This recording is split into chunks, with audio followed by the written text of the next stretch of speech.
Pour ce soir, pour ouvrir la saison après le petit happy hour qu'on vient d'avoir, Sylvain Marcotte, un collègue réputé et reconnu de notre industrie, a accepté de venir nous parler du 4K.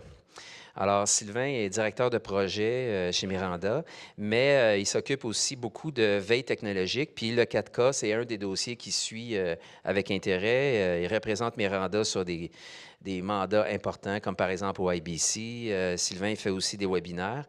Donc, ce soir, il a accepté de venir nous présenter un peu qu'est-ce qui se passe au niveau du 4K. Puis justement, avant la soirée, il m'expliquait que ces temps-ci, le 4K, il y a des nouvelles informations quasiment à chaque heure.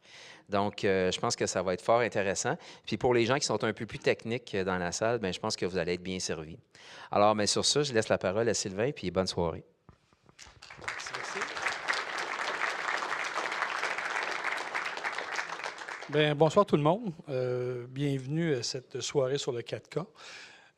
C'est une présentation que j'ai faite en juin dernier dans le cadre d'un webinaire, mais que j'ai mis à niveau suite à une discussion avec Daniel, la visite à IBC qu'on a eue la semaine dernière, en fait.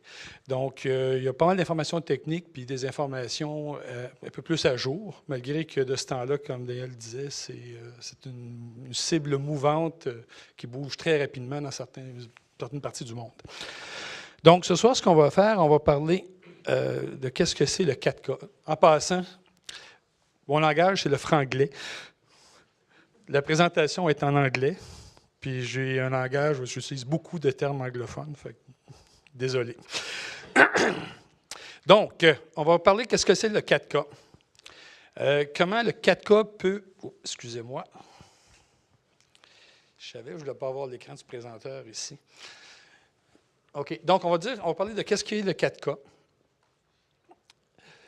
Qu'est-ce qui sont les bénéfices pour l'usager? Excusez-moi, on a partiellement testé notre setup tout à l'heure.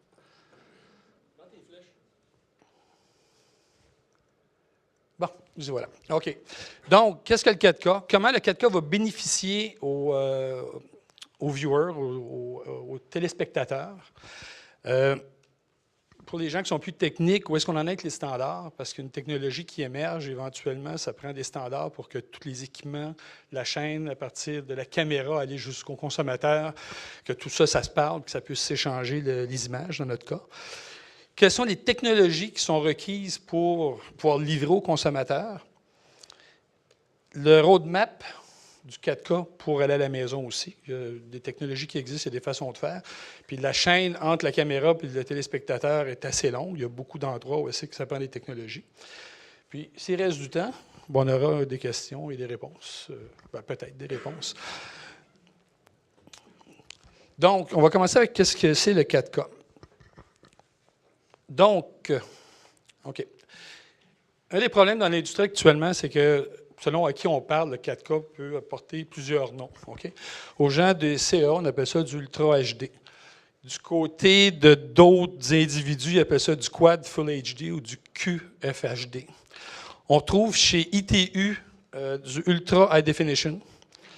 On trouve chez SMPTE, chez nous, différentes désignations dans les standards. On a le UHD TV1 pour le 4K.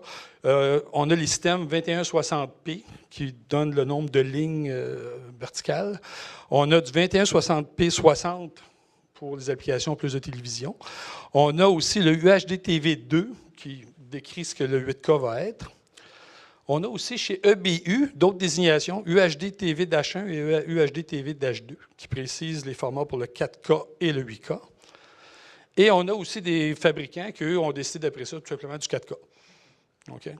Donc, selon les magazines, selon les articles qu'on lit, chacun de ces termes-là veut dire du 4K ou de la ultra haute définition. Donc, ici, le tableau présente les différentes résolutions qui sont utilisées dans les différents secteurs d'activité de notre industrie. On a en télévision, ce qu'on a, nous autres, le ultra haute définition, c'est 3840 par 2160 au niveau des résolutions. Aspect ratio 16/9. le nombre de pixels. On a en digital cinéma 4096 par 2160. C'est de là le terme 4K vient vraiment là, du monde du cinéma.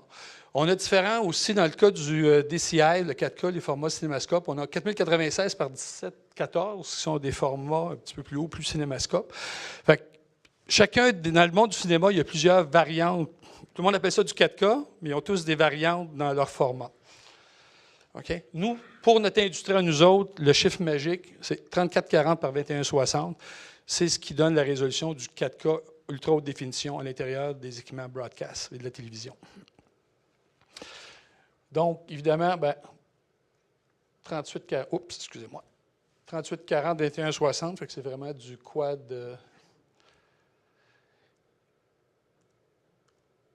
HD. OK? En P progressif, je reviens tout à l'heure là-dessus. OK. Donc, la terminologie 4K, c'est pour l'instant, en tout cas, on pense que les gens de cinéma vont garder ça comme acronyme. Dans l'industrie du broadcast, on va utiliser le Ultra HD, UHD TV, selon à qui on parle. Donc, pour le reste de la présentation, je vais essayer, parce que c'est assez difficile, parce que mon cerveau est pas mal guéri en 4K, pour préciser 4K Ultra HD TV pour englober nos applications dans notre marché. OK. Maintenant, c'est beau tout ça, le 4K, mais il faut que ça bénéficie à quelqu'un. On va parler un petit peu maintenant comment notre téléspectateur va bénéficier du 4K. OK. Donc, le 4K, c'est vraiment la prochaine génération de HDTV. OK. Donc, le HDTV, ici au Canada, puis pour la majorité des gens, on a ça depuis à peu près 2005-2006. Ça fait 6-7 ans. Donc là, il est temps qu'on passe à autre chose. Le Ultra HD, c'est là pour ça. OK. Ceci étant dit, pour beaucoup de gens, quand on parle de 4K UHD TV, on parle de plus de pixels, plus haute résolution. OK? Mais c'est beaucoup plus que ça. OK? Évidemment, la résolution, c'est l'élément important. On quadruple le nombre de pixels dans les deux axes. OK? Mais c'est aussi un format progressif seulement. OK? Le concept d'entrelacé en 4K, c'est fini. On parle que de format progressif. On parle aussi de higher frame rate. Okay? Il y a des gens actuellement, on a du 24, du 60. Il y a des gens qui proposent 100 et 120 pour le 4K aussi. Okay? Higher bit depth, okay? Plus de bits par pixel. Okay? Actuellement, en production, c'est du 10 bits. Dans les plans de télévision, en production, on va avoir du 12 bits. Puis on livre aux consommateurs 8 bits. Okay? En 4K, c'est peut-être plus que ça que ça prend. Okay? L'autre élément important, c'est que pour bénéficier du 4K, de la haute résolution, ça prend plus un espace couleur plus riche. Okay? Parce qu'actuellement, quand on regarde un écran de télévision, les rouges saturés, ils sont saturés, mais ils ne sont pas tout à fait saturés. Okay? Il y a encore de la place pour ça. Donc, le 4K, pour bénéficier, ça prend l'ensemble de ces 4 éléments-là. Donc, on va parler de la résolution pour commencer. Évidemment, si on parle de plus de résolution comparé à du SD, la 480p, le 720p, le 1080p, le 4K nous en donne beaucoup plus notre argent. Une des caractéristiques importantes, puis ça, c'est notre cerveau qui nous guide là-dessus, c'est qu'actuellement, quand on regarde une image de bonne qualité en 1080p, on parle d'à peu près une distance de visionnement d'environ 3 fois la hauteur de la télévision. Ce qui fait une télévision de 55 pouces à peu près, on parle d'environ 8 pieds là, à 1080p. On va avoir le cerveau ne percevra pas les pixels, on va percevoir les détails. Okay? Aussi, on a un angle de vision d'environ 30 degrés. Fait que quelqu'un qui fait un cinéma maison chez eux, là, il va utiliser ces deux données-là, puis il va s'asseoir exactement à la bonne place pour vraiment bénéficier de l'expérience totale.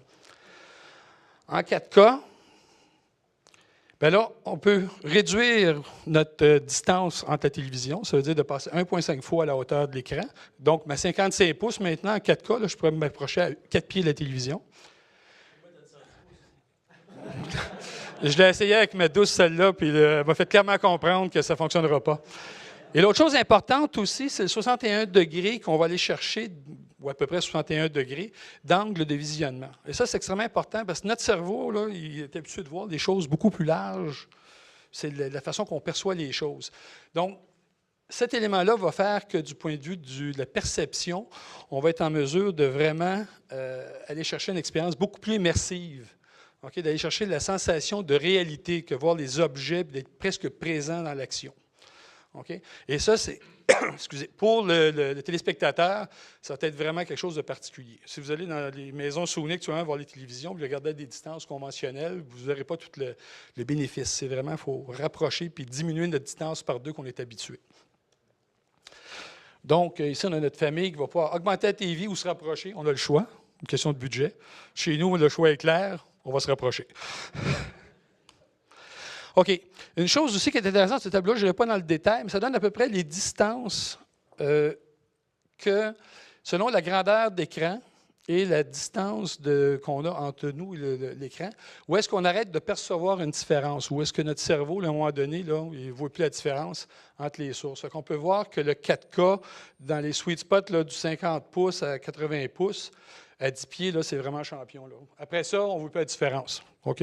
Passez ça. C'est un peu que je parlais avec Pierre il n'y a pas longtemps. Mais à 55 pouces, mettre une 55 pouces 4K puis rester à 8 pieds de ma télévision, c'est comme changer 4,30 sous pour une pièce. Ou en fait, mettre 4 000 pièces sur une télévision, puis ça en bénéficier. OK? Donc, le ratio distance et grandeur d'écran, là, pour en bénéficier, il faut vraiment le réduire et c'est là que ça vaut la peine. Les progressifs et high frame rate. Ça aussi, c'est extrêmement important. Donc, là, ça va commencer les choses un peu plus indigestes en passant. Ça va être bon pour les gens de technique, mais ceux qui ne sont pas techniques, ça va commencer à être plus pénible un petit peu. OK. Donc, actuellement, 4K, dans certaines industries, c'est du 24p. OK? On se promène, là, puis souvent, là, il y a beaucoup de caméras actuellement, c'est du 24p, c'est commun. Les gens d'Hollywood tournent en 24p depuis 5-6 ans en 4K. Il n'y a rien de nouveau sur le soleil. Donc, le problème, c'est qu'en 4K, le 24p, ça fait un petit peu de motion blur. Puis les gens du cinéma plus ou moins puristes, ça fait du blur. Puis, hein? Oui. Donc, ça ne donne pas le bénéfice complet d'aller chercher le détail. On augmente la résolution spatiale, mais on n'augmente pas la résolution temporelle, ce qui fait qu'à un moment donné, on a l'opportunité d'avoir du détail dans notre image, mais à cause de ce frame rate-là, on n'a pas tout le détail. Donc, on a beaucoup plus de blur. Donc, ça fait que le cerveau ne perçoit pas le bénéfice là, de voir des objets de façon plus vraie, le realness, là, de voir vraiment que les objets, puis de se sentir présent. Ça a d'autres particularités. Pour les gens qui comptent des histoires, ça permet de rendre ça plus émotif. Autre sujet. OK. Donc, tous les téléviseurs, ça c'est important ici, c'est qu'actuellement, tous les téléviseurs 4K, UHD TV qu'on peut trouver dans l'industrie supportent tous les formats 24p. Donc, 4K, 24p, on ajoute un téléviseur consommateur aujourd'hui, ça fonctionne à 24p. 50-60, OK, ça c'est ce que nos broadcasters aimeraient avoir parce que pour les événements live, 24, c'est inutilisable, à moins de faire du documentaire. Donc, c'est 50-60. Évidemment, là, on a beaucoup moins de motion blur comparé à 24. Il y en a encore un petit peu, mais c'est beaucoup mieux. Ça nous donne, on est beaucoup plus proche du bénéfice du 4K, puis le fait qu'on augmente la résolution temporelle. Ça nous amène encore plus proche de l'effet de realness, là, de la réalité, si on veut, puis au niveau pour le viewer. Le problème qu'il y a, c'est qu'actuellement, le 4K 60 est disponible sur des moniteurs professionnels comme Sony, TV Logic, Astro. Mais vous allez chez Future Shop ou chez Maison Sony, ça n'existe pas encore. Okay? Pour toutes sortes de raisons, je vais en parler un petit peu plus tard. L'autre chose aussi, c'est qu'il y a les Européens, en particulier la BBC puis EBU, eux, ils veulent aller à 100 puis 120 Hz. Bien, particulièrement en Europe, 100 Hz. Pour eux, c'est assez important. Il y a des études que la BBC a fait. Puis pour bénéficier de cette augmentation de résolution-là, l'objectif, c'est 100 Hz minimum. OK? Ce qui est intéressant, c'est que vraiment, là, on a pratiquement plus de motion blur. Fait que si on est puriste, puis on regarde quelque chose qui bouge rapidement, on a vraiment une image qui est vraiment claire et nette, avec tous les détails. Donc, on a tout le bénéfice du 4K. L'effet de réalité est vraiment là. Je ne sais pas s'il y en a qui ont été au NAB cette année, mais qui ont vu la démo de NHK à 120 Hz. Là. On a l'impression que les objets sont là devant nous autres, là, puis on peut boire dans les verres ou manger la pomme qu'ils nous présentaient. OK? C'est disponible sur des caméras expérimentales, donc il n'y a aucun, les Sony, Panasonic de ce monde ont ça dans leur labo. NHK en a quelques-unes. Évidemment, comme je disais, il y a BBC et EBU qu'eux autres, ils poussent très fort pour le HFR, qui est le High Frame Rate, dans les différents standards. Ce qui est intéressant, c'est que 120 est défini dans un des standards ETU que je vais parler plus tard, mais 100 ne l'est pas. Donc là, les gens de la BBC faisaient des belles démos à Amsterdam la semaine dernière pour pouvoir aller pour forcer la main du ITU d'adopter une version 100 Hz à l'intérieur du standard 2020. Okay? Donc, la démo qu'il y avait, c'est une photo que j'ai prise rapidement là-bas, mais il y avait la moitié de l'image, c'était du 100 Hz, puis l'autre, c'était du 50. Puis on pouvait voir vraiment nettement la différence au niveau de la clarté puis le détail du calendrier qui se déplaçait. Ça fait une grosse différence. Les gens de cinéma, c'est pas ça qu'ils veulent, mais les gens de télévision et de sport, eux autres, c'est ce qu'ils veulent pour la livraison. L'autre chose aussi, c'est le higher bit depth. Okay? Donc, ça, c'est un autre élément qui est important. Parce qu'encore là, en 4K, on augmente le détail dans les deux axes, dans la résolution. Mais si on reste pris toujours avec la même profondeur en termes de détail de couleur, on n'a pas encore le bénéfice complet. Fait que pour notre viewer qui veut dépenser 5-6 000 pour une télévision, si c'est rouge, ce ne soit pas plus rouge qu'il était avant, ou qu'il regarde un beau ciel, un beau dégradé, là, puis que le détail n'est pas aussi clair qu'il devrait l'être, ça pose des problèmes. Donc, les standards vont appeler du 10 bits et du 12 bits, okay? Donc dans le standard 2020. Ça va encore contribuer à ce que la pomme qui est rouge là, soit encore plus rouge, puis qu'on voit le détail, que ça soit vraiment plus vrai que vrai, si on veut. Donc, ça pose des questions. Actuellement, ce qu'on fait couramment, on produit en 10 bits, puis on livre à la maison 8 bits. Mais là, notre consommateur ne bénéficie pas de toute la profondeur puis le nombre de bits qu'on voudrait lui donner. L'autre choix, on peut produire en 10 bits, livrer en 10 bits. Ça peut être correct.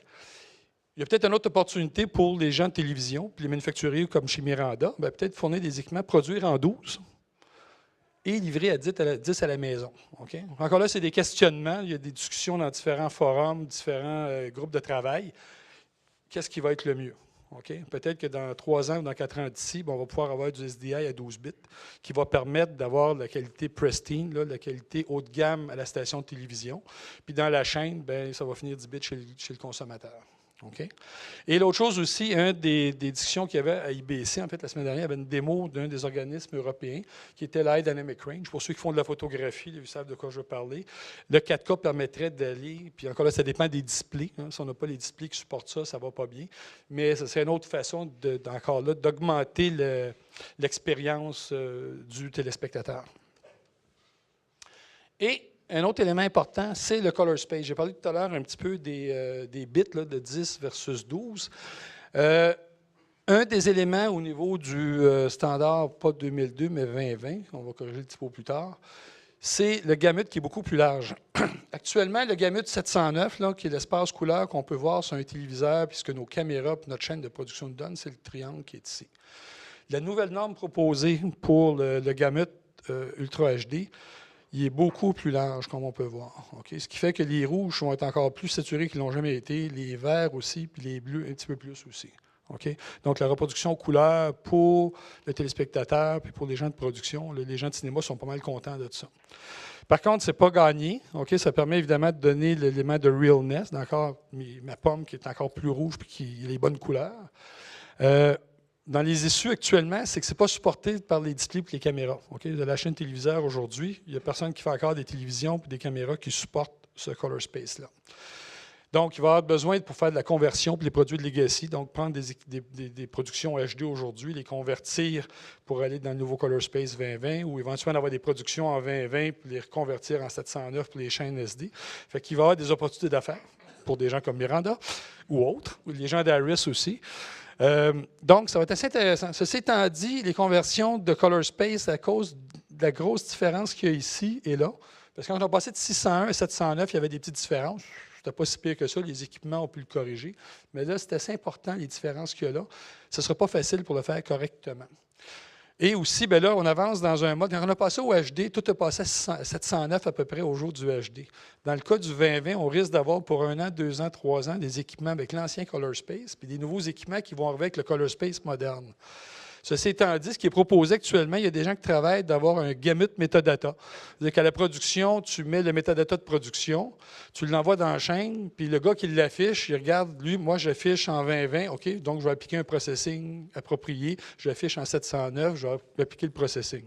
Fait qu'il y a des gens qui regardent ce concept-là actuellement dans l'industrie, dans le cadre de Santé Comité SMPTE, entre autres. OK. Là, on va parler des standards. Là, vraiment, là, c'est vraiment de la technique pour... Ceux qui n'aiment pas la technique, là, vous allez à la salle de bain en attendant. OK. Donc, j'ai parlé tout à l'heure de 2020. Ça, c'est un standard qui est extrêmement important. Ça a été signé au mois d'août 2012, si je ne me trompe pas, ou septembre 2012. OK, donc là-dedans, on définit que le UHD-TV, c'est progressif. OK, plus d'entrelacés. On définit aussi c'est quoi la grandeur de l'image, 3840 par 2160 pour le 4K et aussi pour le 8K. On définit déjà ce que le 8K va être. On définit les différents frame rates qui vont être supportés, c'est-à-dire le 120, 60, 59, 94. Et oui, on garde encore la legacy du 1 sur 1001. On n'a pas réussi à se débarrasser de celle-là. Le 50, le 30 et les autres formats, le 24 et le 2398. Bit depth, 10 et 12 bits. Le 8 n'existe pas dans ce standard-là. Okay? Le nouveau gamut, que j'ai parlé un petit peu plus tôt. Okay? Bon, ce standard-là est important parce qu'il ne définit pas le transport, métadata ou l'audio. La raison, c'est qu'ITU, c'est les communications, c'est les telcos, hein, c'est les photocopieurs, c'est l'imagerie médicale. C'est des gens qui font abstraction de notre industrie, nous autres, que la télévision puis le cinéma. Donc, eux autres définissent un standard d'image, de format, qui peut être utilisé dans plusieurs industries à travers le monde. Okay? On parle de transport maintenant. Ça, c'est notre business and nous autres, les gens du SMPTE, c'est dedans qu'on est bon pour notre industrie. Donc, ici, je vais faire un petit inventaire des standards qu'on a déjà aujourd'hui. Okay? Parce que le 4K au SMPTE, ce n'est pas de quoi qui a apparu le mois passé. Il y a des gens de Digital Cinema qui utilisent ça depuis 4 ans, 5 ans en arrière. Okay? Donc, un des standards importants, c'est le 425. Okay? Là, actuellement, c'est celui que les gens utilisent aujourd'hui. Si on a une caméra Sony, bien, on a 4 BNC pour le 4K. C'est celui qui est utilisé. Le problème de cette méthode-là aujourd'hui, c'est qu'il n'y a pas de standard qui est signé. Fait que les gens utilisent une façon de faire. On est chanceux, on a pu utiliser une caméra 4A avec une pièce d'équipement, une caméra Sony avec une pièce d'équipement, ça a marché. On est chanceux, mais il n'y a pas de standard en ce qui concerne les audios, les métadatas, c'est lequel qui est le câble A, lequel qui est le câble B. Okay? Ça se travaille actuellement. Il y a des vieux standards, le 435. Okay? Lui, il définit du 4K à 30p sur des liens 10 gigs, mais basé sur des liens 1.5. C'est comme d'avoir 4 liens 1.5 puis de les mettre ensemble sur un lien 10 gigs, okay? Sur fibre.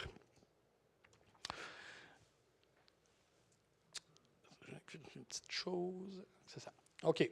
Donc, actuellement, ce que les gens font, si on ajoute une caméra Sony, une 4A, qui supporte le 4K, c'est que dans les câbles, on a nos 4 câbles, l'image est coupée en 4 en cadrant comme ça. Okay? Donc, dans chacun des câbles, j'ai un quart d'image. Okay? Donc, si je prends chacun des 2 câbles, j'ai un quart de l'image, je branche l'autre câble, j'ai l'autre quart. Okay? C'est ce qu'on fait actuellement. Okay? Donc, ça, c'est la façon de faire. Ça s'appelle, dans les standards SMPTE qui viennent du 435, c'est le 4-way division. C'est déjà normalisé sur des liens 1.5 gig. Mais les gens l'utilisent pour les liens 3 gigs. On va faire un copier-coller, on va faire ce qui se faisait à 1.5, on va le faire à 3 gigs. On ne met pas d'audio, on ne met pas de metadata, de timecode, on ne met rien. Une autre façon qui est définie dans le 435, c'est le line interleave, ou ce qu'on appelle le Too Simple Interleave, où c'est que dans chacun des câbles, on retrouve l'ensemble de l'image, okay, mais un quart de la résolution. Okay? On peut prendre n'importe quel de nos 4 BNC ici, le mettre dans un moniteur 1.5 gig ou 3G, 1080p, puis on va avoir l'ensemble de l'image. Ça se peut que s'il y a des mouvements de caméra sur des chemises rayées qui ont un petit peu d'aliasing, that's life, mais au moins on a l'ensemble de l'image. Ce qui est important, c'est que cette façon-là va être la façon qui va être privilégiée dans le futur pour les normes et la normalisation. Ça offre certains avantages au niveau du transport, au niveau du traitement. Ça permet de minimiser. L'autre, étant donné que c'est des cadrans, quand on tire dans une pièce d'équipement, ça prend des full frame buffers là, pour les gens techniques pour faire le traitement de l'image. Là, j'ai toujours toute l'image d'un coup. Fait que ça permet, sur certains types de traitements, de minimiser le nombre de hardware qui est requis. Et l'autre avantage aussi, c'est que, je vais en parler un peu plus tard, on va finir sur des liens simples aussi, éventuellement pour le 12 gigs. De 12 gigs. Et là, à ce moment-là, de prendre des cadrans d'image, ça ne se multiplexe pas bien ensemble. Alors que cette technique-là, c'est assez naturel de mettre les signaux ensemble pour les mettre sur un seul bout de fil. OK. 436. C'est un standard qui existe depuis déjà quelques années chez SMPTE. Lui, il définit vraiment le mapping du 4K à 60. OK? Il définit qu'est-ce qui est le UHD-TV1 pour le 4K, UHD-TV2 pour le 8K. OK?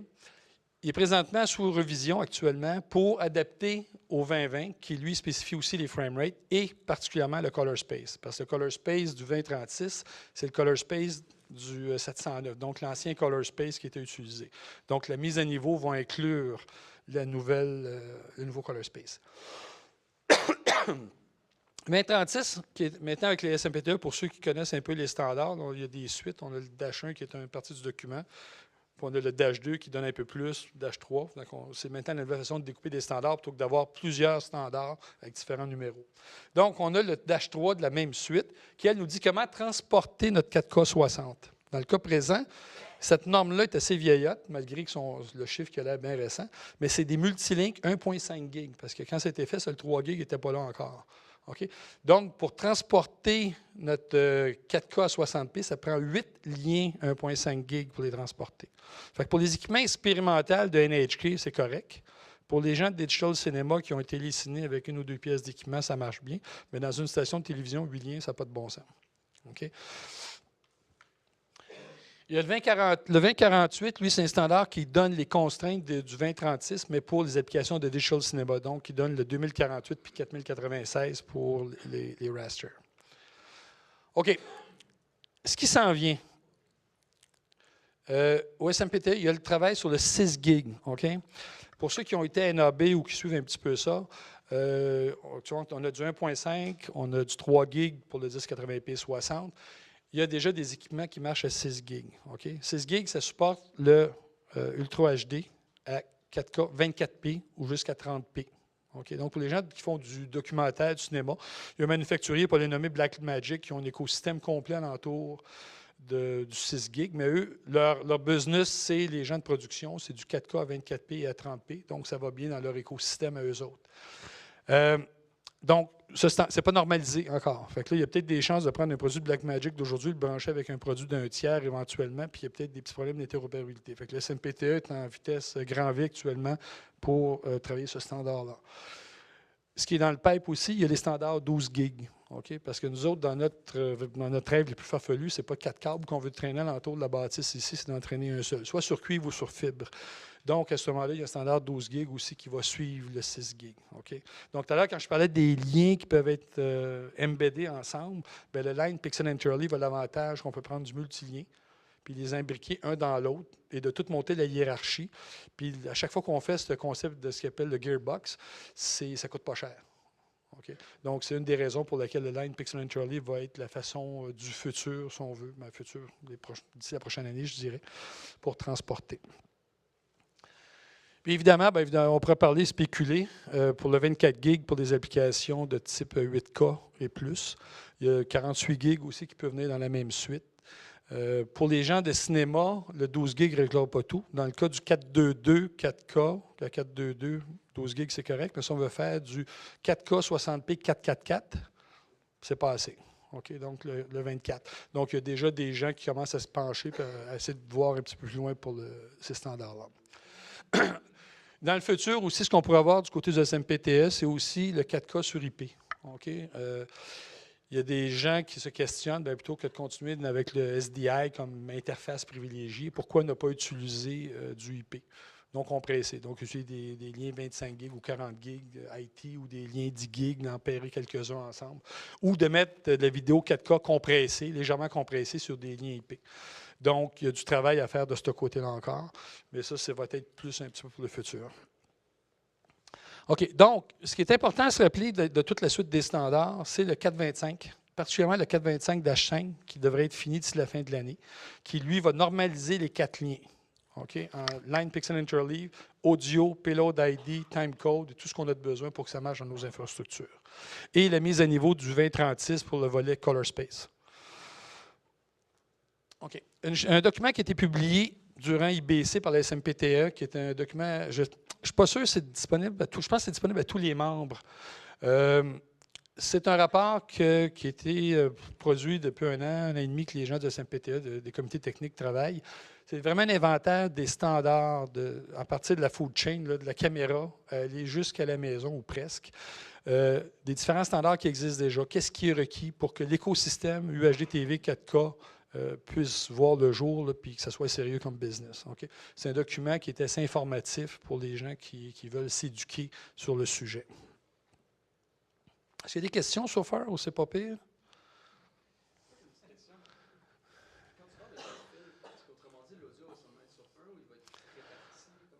OK. Les standards SMPTE pour l'audio, c'est que l'audio est toujours mis dans le lien A.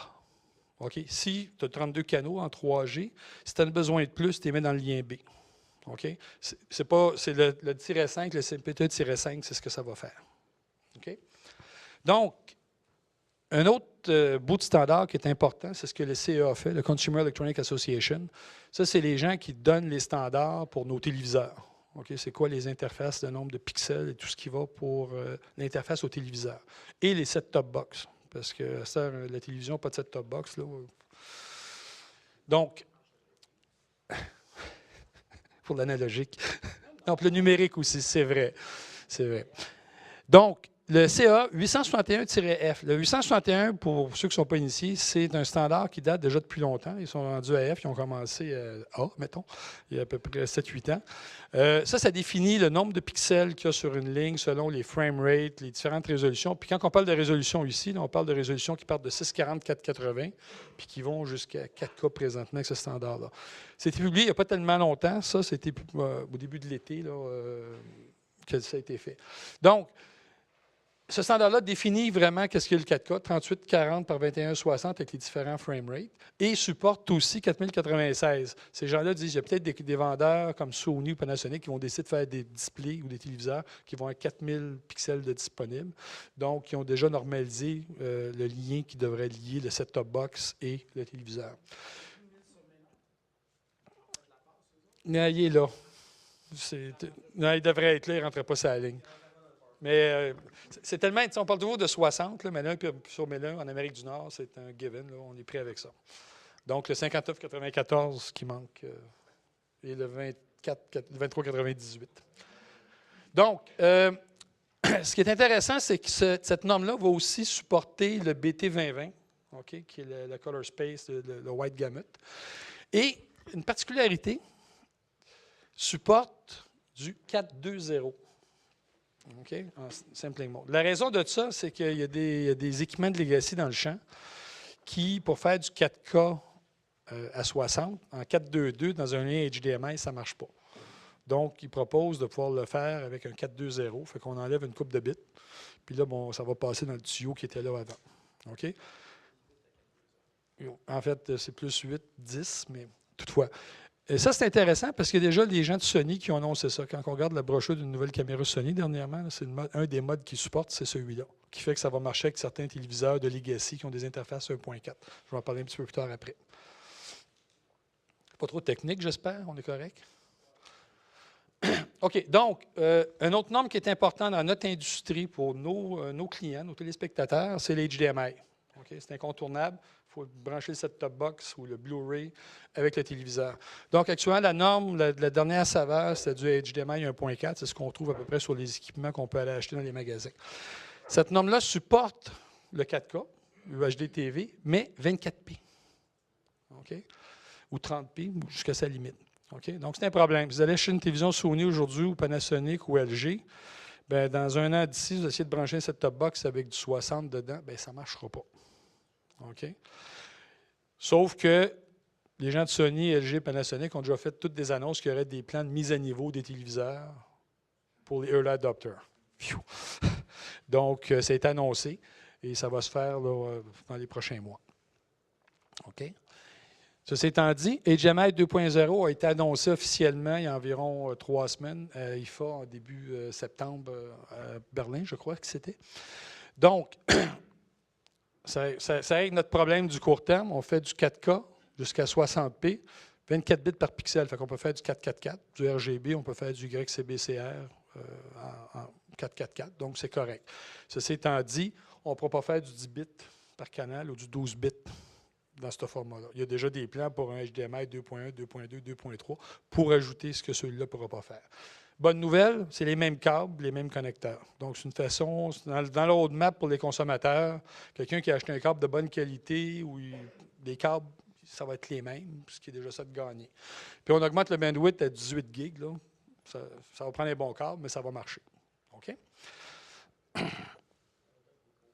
DisplayPort, c'est moins présent dans notre industrie, mais ça supporte déjà du 4K, 30 bits par pixel à 60. OK?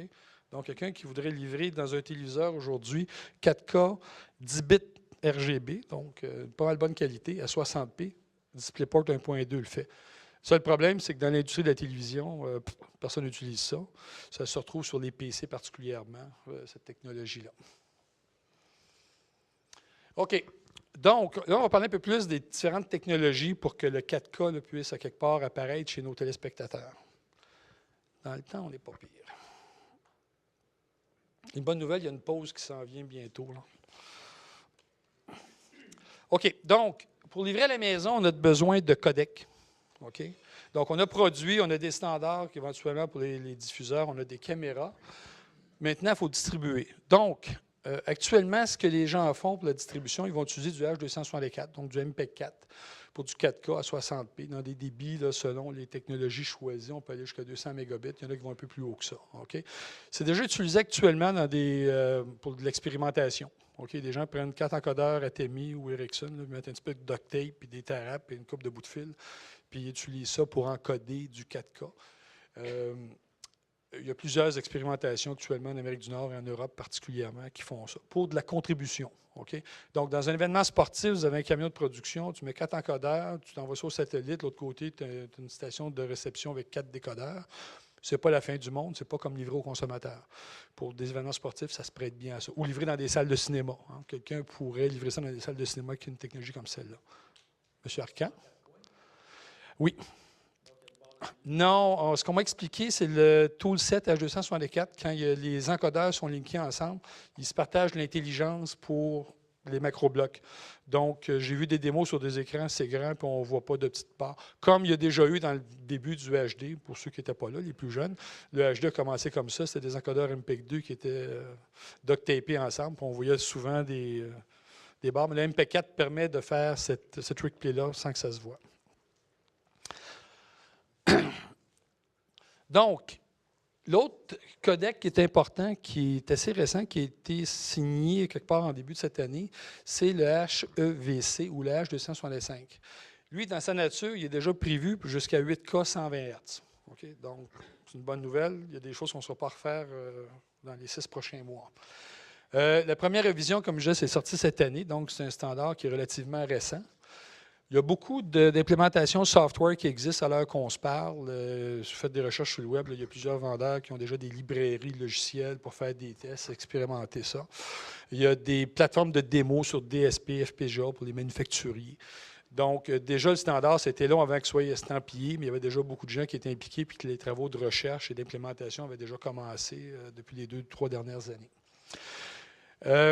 On commence à avoir des chips, parce que encore là, pour nos set-top box de nos amis de Vidéotron ou de Cogeco, ça va leur prendre des set-top box. Donc, les chips pour ce genre pour les boîtes, eux, on devrait les voir là, comme là, à la fin de 2013. Il y avait déjà IBC, un certain nombre de vendeurs qui proposaient des boîtes avec des chips version 1. Donc, on y arrive. Puis, en début d'année, il y a d'autres manufacturiers qui vont avec d'autres solutions. OK? Ce qui est important de noter ici, dans l'H265, faire une parenthèse, H265, ça ne supporte pas l'entrelacé. Okay? Quelqu'un devrait faire du H265 mettre du SD dedans, c'est en progressif seulement. H265, il n'y a pas d'entrelacé. L'autre chose aussi qui est importante à noter, c'est que c'est un codec de distribution. Okay? Le 422 10 bits ou 12 bits n'est pas encore normalisé. Selon les oui-dire, on parle d'environ un an et demi avant que cette phase-là du standard soit ratifiée. Okay? Ça, c'est important parce que pour nous autres, dans notre industrie, pour nos applications de production, de livraison, de contribution entre les stations et les grands réseaux, c'est ça qu'on va avoir de besoin. Fait qu'on était peut-être 2 à 3 ans avant de commencer à avoir des équipements commerciaux H265. Okay. Pour l'instant, les gens qui vont faire de la contribution, c'est vraiment les encodeurs 264 qui vont utiliser. Okay. Puis, étant donné que ce n'est pas des grands nombres d'encodeurs et de décodeurs, ce n'est pas bien grave. OK. Ce qui est important ici, le H265, juste pour faire un petit commentaire ici, le HEVC H265 va avoir sa propre vie sans avoir le Ultra HD.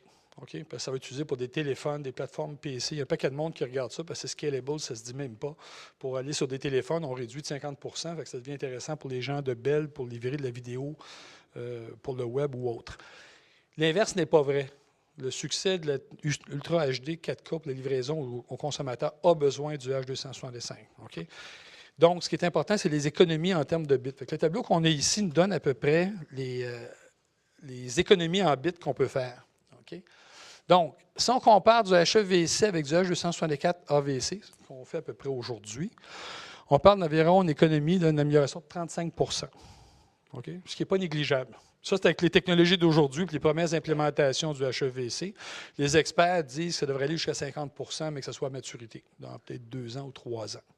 OK? Ça veut dire que ça commence à être pas mal bon par rapport à quelqu'un qui fait qui a une caméra Sony qui fait du 28 mégabits aujourd'hui, va pouvoir faire du 4K à peu près à 50, là, dans les mêmes eaux pour les mêmes résolutions. Ça commence à être assez intéressant. Par rapport au MPEG-2, OK, on parle de 78 Ça, c'est encore plus important parce que la façon que Vidéotron, Cogeco nous livre à la maison actuellement, c'est en MPEG-2. OK, on parle d'environ 12 à 15 mégabits à peu près. Bien, si on peut ramener ça à 78 pour du 4K, actuellement, les tests là, en 4K, c'est 20 mégabits. C'est en bas de 20 mégabits. J'ai vu du 11 et du 12 mégabits aussi. Oui. 70 de réduction. Oui, pour un format égal. Du débit total, oui, effectivement. Oui. Oui, mais là, je fais abstraction du format 4K ici pour le format données HD. OK? Donc, le codec HEVC va jouer un rôle extrêmement important dans la chaîne de distribution à la maison. OK?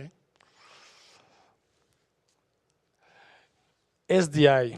Là, ça va être longtemps, ce bout-là. OK.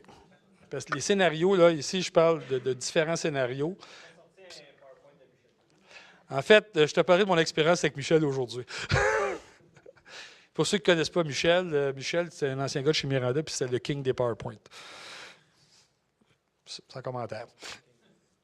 OK. Donc, pour les SDI, OK, il y a différentes façons de transporter ça. OK. Actuellement, ce qu'on pense, c'est du uncompressed, ça veut dire ce qu'on fait aujourd'hui du baseband.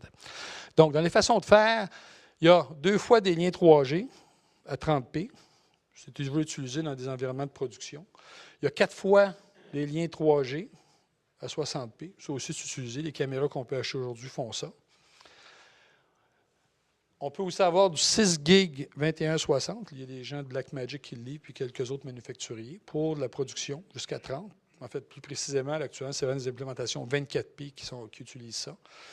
2 fois 6 gigs, ce n'est pas utilisé encore. Il n'y a pas de manufacturier qui a annoncé qu'il utiliserait cette façon de faire-là. 1 fois 12 gigs, OK? Ça devient intéressant. Un seul coax, OK? 12 gigs, 60p. Ça devrait être ce qui nous intéresse le plus et qui va nous allumer, nous autres ici. C'est comme ça qu'on travaille depuis longtemps. C'est une nouvelle technologie, OK? On parle actuellement là, de 9 à 12 mois avant qu'on puisse commencer à avoir des produits qui vont supporter cette façon de faire-là. Un seul lien, 12 gigs, OK? Il y avait des démos à IBC avec Altera et TI. Ce qui est intéressant, c'est que la distance de câble actuellement qui est atteinte par ces manufacturiers-là, la démo qu'il y avait, on parle d'environ 50 mètres. Okay? Ce qui n'est pas vilain, parce qu'on retourne dès le début du 3G, c'est à peu près ça qu'on avait aussi. Puis aujourd'hui, le 3G, on fait 100 mètres sans problème. Okay? Donc, c'est assez intéressant. Ceci étant dit, pour le 4K, on parle de coax, 50 mètres, mais ça peut être de la fibre aussi. Okay? Le débit de 12 gigs, une fois qu'on a sérialisé, ça peut être du coax ou de la fibre, ça ne change rien. Okay? Donc, ça, c'est assez intéressant. Puis on ne parle pas de technologies qui vont apparaître dans 5 ans ou 10 ans d'ici. On parle dans la prochaine année. Okay? Et la démo, j'étais vraiment impressionné. Bon, on avait déjà des oui-dire parce qu'on était plus sur NDA avec certains manufacturiers. Puis à IBC, il y avait des démos, puis ça marche. Okay?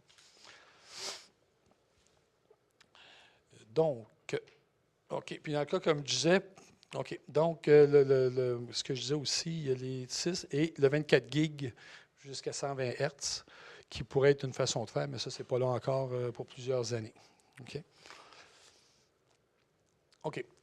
L'autre possibilité, c'est de compresser la vidéo en compression mezzanine. Pour ceux qui ne savent pas, la mezzanine, c'est de prendre un signal vidéo et de le compresser légèrement. Généralement, quand on parle de compression mezzanine, on parle de compression iframe, donc image par image, et non pas comme le MPEG en longue GOP. OK? Puis mettre ça sur du SDI. OK? Il y a des gens qui proposent ça actuellement. OK? Donc, ça pourrait être du JPEG 2000 sur des liens 1.5 gig. OK? On pourrait atteindre une qualité visually lossless, ça veut dire que de façon perceptuel, notre cerveau ne verra pas que c'était compressé. Ça fonctionne. Il y a des gens qui l'ont essayé. Le problème, c'est la latence. On encode, on décode. Quand on est en production, là, chaque frame, chaque field compte. Quand on concatène plusieurs de ces liens-là ou de ces choses-là. Excuse-moi. 15 millisecondes en frame, excuse-moi. Donc, pour chaque frame, mais non pas field, ça fait une différence en production. Quand on passe, on encode, on décase, puis on passe 2-3 fois dans des boîtes, là, ça peut faire des délais assez importants. 3G, mésaline sur 3G. Encore là, il y a le JPEG 2000 à des débits plus grands. Là, j'ai mis visually lossless, là, mais il y a des débats à savoir où est-ce que le mathematically lossless commence à 4K. Okay? Fait que le chiffre juste, là, il est peut-être un petit peu plus bas, un petit peu plus haut dans ces eaux-là. Okay? Encore là, la latence, c'est le même problème. Si on a un frame et non pas un field de latence, ça peut être un issue. Il y a une technologie, par contre, qui a été présentée à IBC par un manufacturier de corps IP pour les FPGA, des choses que nous autres, on utilise chez Miranda, qui s'appelle TICO. On devrait en entendre parler un petit peu plus dans les mois qui s'en viennent. Eux autres, qui proposent une technologie qui est très courte en latence. On parle de 3 millisecondes, une couple de lignes. OK? Ça devient plus intéressant. Puis selon ce qu'ils disent aussi, c'est plus compact, donc le coût d'implémentation pour un manufacturier, puis ce que ça va coûter au client, à l'usager, risque d'être beaucoup moins cher. OK? Donc, c'est une technologie à suivre. Puis eux autres, ils parlent à peu près de 4 pour 1 de compression, aller jusqu'à 9 pour 1 de compression. Fait que ça se compresse bien, puis ça se met dans un coax. Donc, ça c'est une technologie à suivre, ça aussi. Si on prend maintenant du IP, parce qu'on peut faire ça de nos jours, hein, il y a des qui proposent ça, du uncompressed over IP. Pour du HD, c'est pas pire, ça marche. Mais en 4K, c'est 12 gigs, c'est pas encore donné. OK? Donc, on pourrait faire du 10 gigs avec du 30p ou du 24p. Ça pourrait marcher. On prend toutes nos données et on les met dans le câble. Il ne reste plus de place pour les emails, ou très peu. La switch Cisco pourrait en transporter quelques-uns comme ça, mais ça prendrait une joyeuse switch Cisco pour que ça marche correctement. Pour le 60p, là, c'est 2 liens 10 gigs. Là, fait que ça commence à être assez dispendieux. C'est pas gagné. Est-ce que c'est pratique dans une station de télévision? Pas sûr. 40 gigs, 100 gigs. Bon, on sait que dans le monde du IT, où il y a des gens d'IT ici, on commence à voir ça dans les data centers. Ça émerge. Est-ce que c'est prêt pour notre industrie? Je ne pense pas. Puis à quel prix? OK. C'est pas là non plus encore. L'autre façon de faire aussi, c'est de la compression mésaline sur IP. OK? Donc, ce serait une autre façon de pouvoir transporter notre signal 4K. Compression mésaline, bon, on retrouve encore notre JPEG 2000. Là, ça devient intéressant parce que je pourrais passer du JPEG 2000 à peu près 600 mégabits, qui est almost lossless, là, qui est vraiment d'une bonne qualité, à 60p, 422, dans un lien Gigi. OK? Donc, ça devient intéressant. Dans nos infrastructures d'aujourd'hui de IT, là, ça peut marcher. OK? Est-ce que la latence va être bonne? On parle encore d'un frame. Fait que si on fait de la production, c'est peut-être pas champion, mais si on veut lier 2 îlots ensemble ou 2 studios avec une autre salle de contrôle, ça peut peut-être être intéressant. Et il y a aussi encore là le 10 Gigi qui s'en vient. TICO, eux autres qui proposent, c'est d'aller jusqu'à environ 5 gigs de compression. Et là, ils considèrent que c'est mathematically lossless. Mathematically, ce que ça veut dire, c'est que tu regardes ton image avant, tu regardes l'image après, tu fais une addition de tout ça, puis une soustraction. Puis, tu break even. Tu n'as rien perdu et tu n'as rien gagné. OK? Mais la latence est intéressante, mais ça va coûter pas mal plus cher aussi à faire. OK. Donc, pour résumer le dernier petit bout, là, OK? SDI ou IP pour les interfaces du futur? Pas très clair. OK? Une question de coût par part. OK? Actuellement, à SDI, là, juste une donnée comme ça, un point-à-point SDI à 3 gigs, on parle d'environ de 35 à 40 $ en coût de matière première. Donc, okay. Chez vous, nous autres, on vend ça plus cher, là, mais le coût de la matière première, c'est à peu près ça que ça coûte. OK? Ce qui est vraiment cheap. On parle aussi à peu près d'un demi-watt de power. Okay? Ce qui est vraiment pas beaucoup quand on a beaucoup à livrer et à gérer. OK? Donc, le power, si on regarde des solutions IT actuellement pour des ports 10 gigs, puis Gigi, des SFP, c'est plus dans l'ordre du watt et de 2 watts. Fait que point à point, c'est de 2 à 5 watts versus là, mon demi-watt en SDI. Quand on a beaucoup, quand on n'a pas beaucoup, c'est pas bien grave, mais quand on a gros, là, ça peut être un issue. Le Le délai de système, OK? La technologie de transport va nous donner une certaine latence.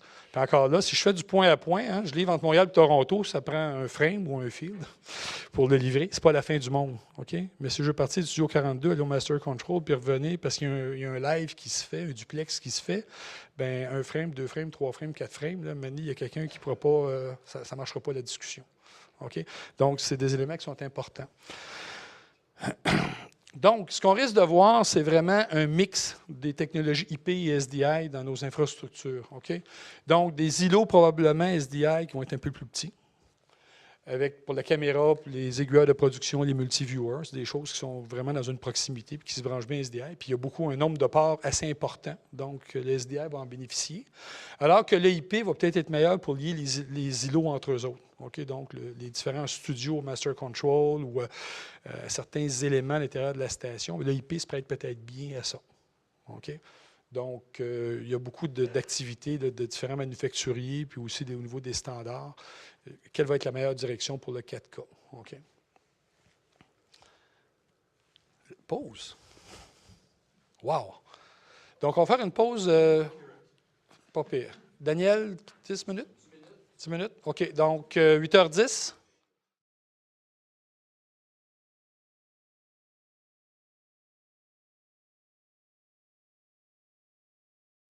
Bon, bien, tout le monde est prêt. La pause bio était bonne.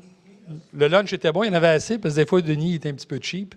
Personne n'a manqué, non? Excellent. OK, donc on va commencer la deuxième partie de la présentation. OK? Il y a un seul bullet, mais ça couvre pas mal de sujets. OK? Je vais parler un petit peu du roadmap à partir de la production, aller jusqu'à la maison. OK? Regardez, dans ce segment-là, la quantité d'annonces qu'il y a actuellement par les manufacturiers, les services qui sont offerts, ça n'arrête pas. Il y en a tous les jours, il y en a des nouveaux. Fait que j'ai limité un petit peu le scope du nombre de produits ou de technologies qui émergent. Mais ceux qui sont intéressés, vous pouvez suivre sur le web. Là, il y a des blogs où est-ce que les gens sont extrêmement bien informés. Fait qu'on va y aller. Ça va donner une pas mal bonne idée où est-ce que ça s'en va. Donc, allons-y. OK. Donc, dans le 4K, actuellement, aujourd'hui, c'est utilisé en production. OK? C'est même pas livré à la maison. Les gens utilisent le 4K pour rehausser des productions HD. OK? Une des applications qu'on a vues dans le dernier mois, en fait, au cours de l'été, il y a eu quelques événements. Moi, j'ai mis du hockey dans ma slide ici, mais l'origine, c'était du baseball. C'est un petit peu mieux. Donc, une des applications, en fait, c'est pour le Region of Interest. OK? C'est que quelqu'un qui connaît les sports comme ça, là, puis un caméraman essaie de voir où est-ce que la rondelle, le gars va la recevoir dans sa mythe, là, c'est pas toujours évident. OK? Avec une caméra aujourd'hui, ça prend un joyeux bon caméraman puis qui track la puck comme il faut ou la balle. Alors qu'en 4K, ce qu'on peut faire, on peut cadrer notre gardien de but et après ça, avec le replay, le serveur de replay, après ça, arriver et aller faire un pan and scan de 1920-1080, c'est notre résolution native de mise en onde, ou du 720p, 1280 par 780. Par 720. Et à ce moment-là, de pouvoir faire un zoom et une capture précise de l'action en replay. Okay? Actuellement, cette façon de faire-là est utilisée dans beaucoup d'événements sportifs. Il y a la MLB qui l'utilise pour le baseball. Il y a NASCAR qui ont fait des expériences. Qui sait le hockey peut-être avec Réseau-Canada l'année prochaine. Donc, ça permet soit pour les arbitres, évidemment, d'aller chercher plus de détails, mais particulièrement, ça augmente énormément l'expérience en HD. Okay? D'autres exemples que je n'ai pas dans la présentation ici, il y a des gens qui tournent actuellement en 4K, ils vont prendre une seule caméra pour tourner des entrevues. Okay? Donc, des entrevues dans un espace de proximité. Au lieu d'avoir deux caméras, ils mettent une caméra. Puis à ce moment-là, ils peuvent facilement passer de l'interviewé à l'intervieweur, en post-production en particulier, et à une seule caméra. Puis ça donne une certaine dynamique. Puis tu peux retourner au grand plan, retourner à un des deux. Fait que comme ça, une seule caméra, tu fais le travail. Puis les caméras 4K de ce temps-là, je ne dirais pas que c'est de la commodité, là, mais on y arrive presque. Okay, donc, c'était assez intéressant. Il y a des gens de TV Globo au Brésil qui, eux, utilisent le 4K pour les telenovelas, les soaps hispanophones très populaires, où est-ce qu'ils font des grands plans avec des caméras 4K. En post-prod, après ça, ils peuvent aller chercher des éléments de l'image pour faire leur production. Ça n'empêche pas qu'ils ont des caméras avec des gros plans, avec des caméras, 2 ou 3 caméras mobiles, mais ils peuvent utiliser des caméras 4K pour rehausser leur production.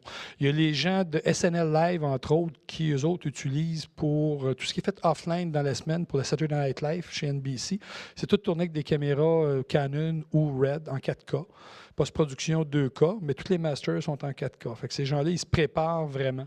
Donc, aujourd'hui, il y a déjà beaucoup de gens qui utilisent ces technologies 4K pour donner une meilleure qualité puis rehausser leur production. Mais actuellement, le sport, c'est vraiment ce qui est le plus populaire. OK. D'ailleurs, il y a les gens de chez Aja, que vous connaissez probablement ici, qui est un manufacturier dans notre industrie, qui ont introduit un produit qui est assez intéressant, qui s'appelle TrueZoom, qui est un système de serveur basé sur une plateforme hardware qu'il y avait déjà, avec un joystick. Je vais retrouver mon laser. Avec un système de joystick qui permet justement de prendre le 4K, OK, le Ultra HD, et d'aller faire des zones, les autres qui appellent ça, le vrai terme que les autres utilisent, c'est des zones d'intérêt, region of interest. C'est vraiment ça qu'on fait. Qui permettent d'aller chercher l'image, aller chercher une région d'intérêt, puis de pouvoir sortir simultanément les deux images en down convert aussi pour de la production. OK? J'ai aucune idée combien ça vaut, mais c'est basé sur une plateforme hardware qui existe déjà. Là, fait que ceux qui connaissent les produits ont peut-être une idée du coût. Ça ne doit pas être très dispendieux. Il y a aussi... Oui, une question?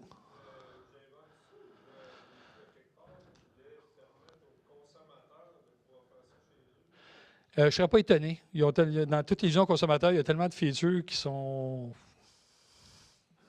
Mais oui, ça pourrait être possible aussi.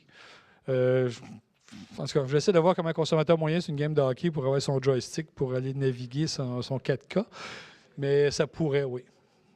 Oui. Oui, c'est ça on screen. En fait, il y a aussi les gens d'Everge qui ont une solution qui s'appelle Dreamcatcher, qui a été utilisée dans différents événements dans les derniers 7-8 mois, qui fait exactement la même chose. Donc, dans le monde du sport, l'utilisation des outils 4K est vraiment présent et ce n'est pas parti pour s'améliorer. Aussi, excusez-moi. Oui. 60. Oui. Une chose aussi que... Merde. Ça va revenir. Merci, Daniel. OK. Donc, aujourd'hui, le workflow de production 4K, évidemment, on a une caméra. OK, on produit, on fait l'acquisition, on va en post-prod, puis on peut aller au play-out. Hein. Ça peut être du film, ça peut être des services spécialisés de VOD. Donc ça fonctionne aujourd'hui, ce n'est pas un problème. Il n'y a pas beaucoup de standards impliqués là-dedans. Les équipements existent. Certains logiciels, que ce soit Avid, Premiere, les différents logiciels, Final Cut Pro supportent le 4K, Vegas de Sony aussi, de différentes façons. Ça fonctionne aujourd'hui. Évidemment, comme je disais tout à l'heure, il y a déjà un certain nombre de caméras. Je ne les ai pas toutes listées là. OK, donc, on a les caméras de Sony qui sont dans les hauts de gamme, les plus populaires actuellement. Ce qui est introduit, ce qui est intéressant à IBC, il y a 2 caméras. Le modèle professionnel puis le modèle prosumer, qui est cette caméra-là ici, qui est une petite caméra 4K, la grosseur des caméras Z1, là, des caméscopes qu'on retrouve dans notre marché, environ 6-7 000 $ à peu près. Okay, donc ça devient extrêmement intéressant pour les gens de documentaires, les gens de nouvelles ou les gens qui veulent commencer à expérimenter avec le 4K. La grosse différence entre le modèle consumer professionnel, lui, va faire du 4.2.2, puis l'autre va faire du 4.2.0, avec des débits un petit peu moins grands. Oui? C'est tout du 4K UHD TV. En fait, les caméras Sony, la 4A et les Epic font toutes du 4096 2160, le format cinéma. C'est d'abord et avant tout des caméras qui sont utilisées en digital cinéma. Et ils peuvent toutes être switchés et être utilisés en 3840 par 2160 à 60p. OK, ça, c'est très important. OK, donc on a les vendeurs aussi. Il y a Canon qui offre des solutions. C'est vraiment de l'offre aujourd'hui qui est disponible. Ce qui est introduit en privé chez Sony au NAB, mais qui était sur le plancher à IBC, c'est la F55 avec un bac ici, fibre optique. SMPTE 310. OK? Ça devient intéressant parce qu'une caméra Digital Cinéma, aller faire un événement sportif, là, c'est pas bien cool. Hein? C'est bon pour enregistrer localement en ISO, mais quand c'est le temps d'en mettre 8 dans un système, là, puis avec des câbles dans un stade, ça marche pas bien. Il faut que ça soit live, ça marche pas. Donc, Sony, avec la F55, ils ont introduit le back qui fait qu'on peut aller dans une production, utiliser les mêmes bulkheads où on mettait une caméra HD conventionnelle, amener ça au camion de production en bas, puis faire notre production 4K. OK? Ça, c'est un chaînon, aller jusqu'à IBC. Je ne sais pas quand est-ce qu'il livre ça. Peut-être, Richard, tu as une idée. Octobre. Donc, ça, c'est un élément important pour les gens qui veulent faire de la production live. OK? Donc, aussi, bien, il y a d'autres solutions. Sony, c'est cool, là, mais il y a d'autres solutions. Il y a les caméras comme la 4A. C'est ce qu'on avait dans notre kiosque à IBC. Et avec une pièce d'équipement Miranda, joyeux hasard, qui permet de prendre une caméra 4K qui n'est pas système et de la mettre sur fibre optique SMPTE 310 et d'avoir un système de base. Ça permet encore là de partir avec ma caméra 4A, qui n'est pas une caméra de studio, mais qui peut arriver, puis elle aussi, avec notre bac Miranda, aller s'installer dans un stade, se brancher sur le bulkhead qui est en dessous d'un siège aux caméras de position, position de caméra, et aller au camion, puis prêt pour la production. Okay? Donc, c'est des éléments importants pour la production parce qu'à un moment donné, c'est là que ça commence. Hein?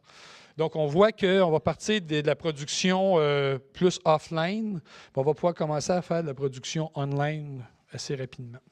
OK, évidemment, il y a des aiguilleurs de production qui sont disponibles là, chez Sony et Grass Valley, Snell, qui ont des façons d'utiliser les aiguilleurs qu'ils ont déjà en pairant des canaux entre eux.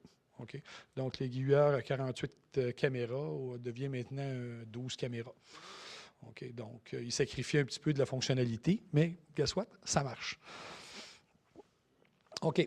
Dans les autres équipements qui sont importants, bien évidemment, je sais qu'il ne faut pas être trop commercial ici, je suis désolé, c'est la seule photo que j'avais.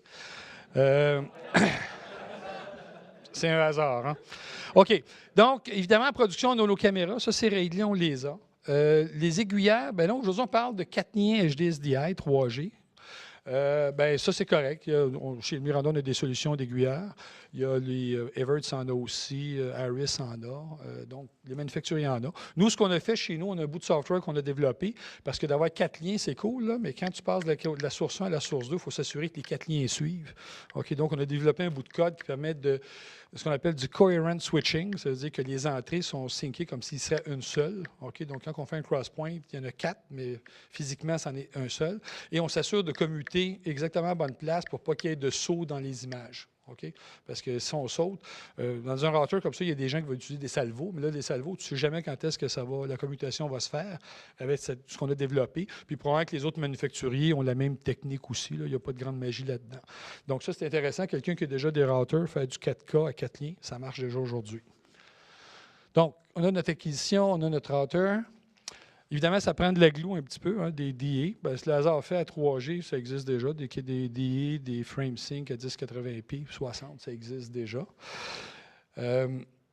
Pour la production, ben, dans les applications, évidemment, on a notre acquisition, on a notre production 4K. Okay, donc, ça ici, ce qui est important, il y a des gens qui produisent déjà comme ça. Il y a des gens camions, je vais en parler un peu plus tard, qui produisent. Est-ce qu'on a nos caméras 4K? On a une production complète en 4K avec l'aiguilleur de production 4K, le mixer, le multiviewer. Mais à un moment donné, il faut livrer soit 4K ou HD, 1080p, 1080i ou 720p. Okay? Donc, il va y avoir besoin de down converter pour pouvoir faire cette job-là. Okay, donc, ça, c'est des pièces du puzzle qui existent déjà, qui ont été introduites. Nous, on en a, il y a d'autres manufacturiers qui ont introduit aussi des solutions. Okay? Donc, on peut produire 4K livré HD. L'autre scénario, c'est d'utiliser des caméras 4K dans une production. Okay? Mais à ce moment-là, produire HD pour livrer en 1080i, 1080p, 720p. Encore là, on a besoin de down converter, mais du côté de la caméra à ce moment-là. Avec on a 2 ou 3 caméras HD, ou on fait nos fameux replays avec le système 4K ou différents trick-plays pour rehausser notre production. Ou il y a des gens actuellement qui tournent avec des caméras comme celle-là, ils enregistrent les masters à la caméra en 4K pour fin d'archivage puis d'utilisation future, mais le reste de la production se fait en HD. Bien, ça prend aussi un down converter d'abord. La conversion du up converter, ça va en prendre aussi dans notre glue. Okay. Pourquoi? Parce qu'on va faire un événement sportif. On va prendre des caméras 4K pour faire certains plans critiques. Mais il y a des gens qui font du sport ici, là, hein, une game de hockey, baseball, football, à 4 caméras ou 5 caméras, ça n'a pas d'allure. Hein, il n'y a personne qui va regarder ça. C'est 12, 15, 20, des fois 30 caméras. Il n'y a personne qui va sortir avec 15 caméras Ultra HD dans la prochaine année, prochains 2 ans. Fait qu'on va faire comme on a fait au début de la transition HD, c'est qu'on va prendre des caméras HD, puis ce qu'on va faire, on va mettre un hub converter pour compléter notre histoire. Fait qu'on met des caméras Ultra HD sur les plans critiques, les plans qui méritent d'avoir ce détail de résolution-là. Et les plans grand angle en 4K, ça ne fait pas une si grosse différence que ça, les plans de foule, ces choses-là. À ce moment-là, on va pouvoir aller utiliser, up-converter notre caméra HD et de l'utiliser. Et ça va faire une transition. Hein. Dans les événements sportifs du début du HD, c'est comme ça. Puis maintenant, les camions, les unités de production se sont mis à niveau, puis ont remplacé tranquillement, pas vite, les caméras SD par des caméras HD pour avoir aujourd'hui des camions qui sont HD complètement. On pense que la migration 4K va se faire à peu près de la même façon. OK? Donc, du point de vue de l'aiguilleur et de la production, c'est vu comme étant un signal 4K. OK. Autre élément important en production, il y a le multiviewer. Joyeux hasard, chez Béranda, on en a aussi. Et il y en a aussi, il y a les gens d'Aris qui nous ont annoncé que leur multiviewer va être 4K compatible. Donc, les différents chaînons qu'on a besoin pour produire en 4K, là, ça commence à être assez sérieux. Ils sont pas mal tout en place. OK? L'endroit où c'est que la technologie n'est pas encore là aujourd'hui, puis ça va y aller tranquillement, c'est le play-out. OK? Le play-out, ça, c'est pour la livraison consommateur. Aujourd'hui, on ne sait pas exactement à quand le consommateur, je le sais, là, mais je vais vous le dire plus tard, on ne sait pas exactement à quand le consommateur va commencer à avoir du 4K chez lui. Donc, vraiment, les efforts des différents manufacturiers aujourd'hui se passent vraiment au niveau de la production. Parce que c'est là-dedans que ça se passe. Les événements sportifs, les concerts, des choses qui ont beaucoup de valeur puis qui vont avoir une durée de vie d'une couple d'années puis qui vont se revoir encore dans 3 ans, 4 ans, quand il va y avoir de la livraison consommateur. Donc, play-out, je n'en parlerai pas beaucoup, mais on a regardé différentes solutions. Là, mettre certains produits, là, en mettre 4 ensemble, avec un petit peu de duct tape, puis des bouts de fil ensemble, puis du software. Mais on n'est pas sûr que c'est là que ça va aller, parce que dans 2 ans, 3 ans, quand nos clients vont avoir besoin de solutions de play-out, il va y avoir des technologies qui vont prendre plus et de pointe. Fait que pour l'instant, il y a peu d'efforts qui sont mis au niveau du play-out. Par contre, le chaînon HEVC encodeur, ça, j'en parlais un peu plus tard, ça, à IBC, et dans la dernière année, il y a déjà eu beaucoup de démonstrations publiques qui ont été faites. Fait que quelqu'un qui voudrait faire une station aujourd'hui de démonstration, il y a à peu près tout. Le play-out, ça peut être fait à bras ou des systèmes de fichiers, donc ce n'est pas obligé d'être live. Fait il y a des façons de le faire. Je parlais de production tout à l'heure. Pour ceux qui connaissent un petit peu ce qui s'est passé l'été passé au Brésil, il y avait la Coupe des Confédérations pour le soccer, qui est la FIFA. Ça, c'est un événement sportif assez important qui se passe toujours 1 an avant la Coupe mondiale de soccer. On était chanceux, Miranda, on a participé à la production de camion. C'est le premier camion 4K qui a été officiellement fait. C'est Sony UK qui a bâti le camion avec Sony Japon. Fait qu'on avait là-dedans, dans ce truc-là, il y avait 8 caméras F55 configuration studio, avec une certaine quantité de caméras HD qui étaient up-convertées par l'aiguilleur, avec des SR1000 comme recorder à l'intérieur, puis avec les down converters HD qui étaient fournis par Miranda. Okay? Il y avait de l'équipement là-dedans, il y avait du Evertz, Axon aussi qui était utilisé, il y avait de nos équipements. Donc, c'était vraiment un pool de plusieurs manufacturiers. Ils ont produit tout l'événement au Brésil en 4K. Okay? Donc, vraiment, c'est expérimental parce que le gars de Sony et d'autres broadcasters veulent utiliser l'événement du soccer de l'été prochain comme événement prime pour lancer vraiment des services 4K UHD TV, particulièrement en Europe ou dans les pays en tout cas, où le soccer est assez populaire. Puis c'est vraiment un beau camion. Malheureusement, j'ai pris une série de photos dans le camion, là, mais la caméra a bougé et tout est flou. C'était pas du 4K. Il y avait un petit peu de motion blur. Donc, fait que là, on est en production, il y a déjà des solutions qui existent, ça commence à fonctionner. Il faut le livrer quelque part aux consommateurs.